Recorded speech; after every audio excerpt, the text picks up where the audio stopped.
जय हिंद दोस्तों। जैसे कि आपको पता है कि आज हम क्लास 8 की एससीईआरटी स्टार्ट करने जा रहे हैं। और इससे पहले जो हमने क्लास 6 और 7 की एससीईआरटी कंप्लीट कर दिए हैं, तो अगर आपने नहीं देखा है तो डिस्क्रिप्शन में आपको लिंक दे दिया गया है, आप वहां से जाके देख सकते हैं। ठीक है।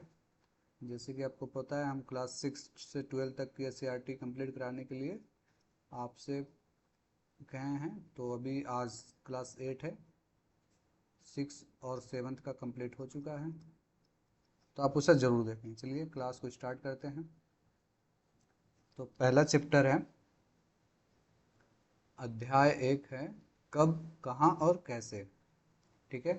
इस चैप्टर के कुछ इम्पोर्टेंट पॉइंट हैं जो यहाँ पे लिया गया है। बाकी चीज़ों स्टोरी बेस है, तो अगर आप स्टोरी पढ़ना चाहते हैं तो आप चैप्टर को पढ़ सकते हैं। अगर आपके पास टाइम कम है तो सिर्फ आप इन्हीं बातों को ध्यान में रखेंगे तो आई होप आपका एग्ज़ाम बेहतर होगा। तो चलिए देखते हैं पहला पॉइंट। स्पेन के प्रसिद्ध नाविक कोलंबस ने 1492 ईस्वी में अमेरिका महाद्वीप की खोज की थी। तो एक सेंटेंस से आपको तीन बातें इम्पोर्टेंट पता चलती हैं। पहला, कोलंबस कहाँ का रहने वाला था, तो स्पेन का रहने वाला था। ठीक है। और इसने किस महाद्वीप की खोज की थी, तो अमेरिका महाद्वीप की खोज की थी। और कब की थी, तो 1492 ईस्वी में की थी। ठीक है। एक एक पॉइंट को आपको ध्यान में रखना होगा। अगले पॉइंट को देखते हैं। पुर्तगाली नाविक वास्को डिगामा 1498 ईस्वी में यूरोप से भारत तक के समुद्री मार्ग की खोज की थी। ठीक है। तो इसने क्या किया था, समुद्री मार्ग की खोज की थी। कहाँ से, तो यूरोप से भारत तक की। ठीक है। कब किया था, तो 1498 ईस्वी में किया था। किसने किया था, तो वास्को डिगामा, जो रहने वाला कहाँ का था, पुर्तगाल का रहने वाला था। ठीक है।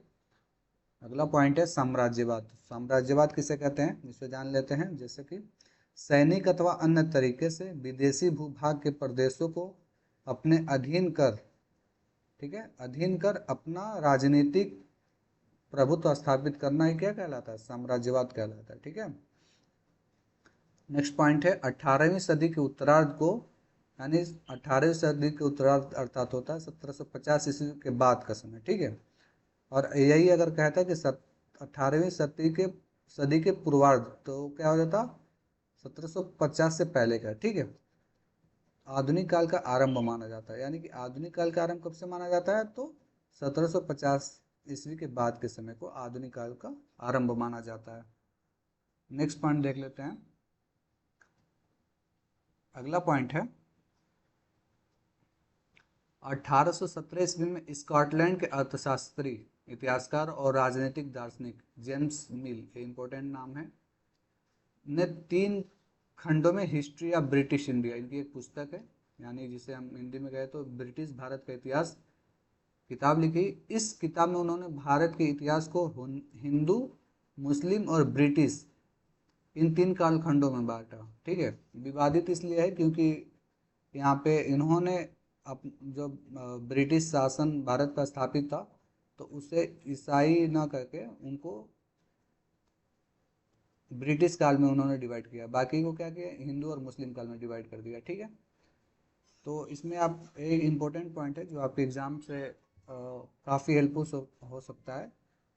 काफ़ी बार पूछा भी जा चुका है कि जेम्स मिल की पुस्तक का नाम क्या है, तो हिस्ट्री ऑफ ब्रिटिश इंडिया। ठीक है। अगला जो अपना पॉइंट है, सच्चिदानंद सिन्हा पुस्तकालय कहाँ है, तो पटना में स्थित है। ठीक है। और इससे पहले हमने क्लास 6 के एनसीईआरटी में पढ़ा था, सॉरी एससीईआरटी में, कि खुदा बख्श लाइब्रेरी भी पटना में स्थित है। ठीक है। अगला पॉइंट है, मुंशी प्रेमचंद ने गबन, गोदान एवं कफिन की रचना की थी। तो इनकी रचना है मुंशी प्रेमचंद की, ये काफ़ी इंपॉर्टेंट है, आप इसको इंपॉर्टेंट मार्क कर सकते हैं। ठीक है। उनकी 3 प्रमुख रचनाएं, इसके अलावा भी बहुत सारी रचनाएं हैं, बट आपके चैप्टर में सिर्फ इन 3 के बारे में जिक्र आया है। तो गबन, गोदान और कफन। ठीक है। नेक्स्ट पॉइंट है, भारत में कैमरे का प्रयोग कब हुआ था, तो 1850 ईस्वी में हुआ था। और मुगल साम्राज्य के जो अंतिम बादशाह थे, बहादुर शाह जफर द्वितीय, इनका फोटो उपलब्ध है। ठीक है। जो कैमरे से लिया गया है। यह पहला और आखिरी मुगल बादशाह थे जिनकी जो फोटो कैमरे से खींची गई है। ठीक है। नेक्स्ट पॉइंट चलते हैं। भारतीय उपमहाद्वीप में आधुनिक भारत, बांग्लादेश, नेपाल, पाकिस्तान, भूटान, मालदीव सम्मिलित हैं। यानी अगर कहा जाए भारतीय उपमहाद्वीप तो इसमें ये सारे अपने जो पड़ोसी देश हैं, बांग्लादेश, नेपाल, पाकिस्तान, भूटान, मालदीव, इन सबको लेकर के भारतीय उपमहाद्वीप बनता है। ठीक है। अगला पॉइंट है म्यांमार, जिसका वर्तमान नाम क्या है, बर्मा, तथा श्रीलंका और सॉरी, म्यांमार का तत्कालिक नाम था बर्मा और श्रीलंका का तत्कालिक नाम था सीलोन। ठीक है। बी 1837 ईस्वी तक अंग्रेजों के एशिया साम्राज्य के अंग थे। ठीक है। अगला पॉइंट है 15 नवंबर 2000 ईस्वी को बिहार से अलग कर झारखंड राज्य स्थापित हुआ। तो यानी कि झारखंड राज्य अलग राज्य बनने से पहले किसका हिस्सा था, तो बिहार का हिस्सा था। और एक इसे राज्य का दर्जा कब दिया गया, तो 15 नवंबर 2000 ईस्वी को दिया गया था। ठीक है। एक इम्पोर्टेंट पॉइंट है, आप इसे मार्क कर सकते हैं।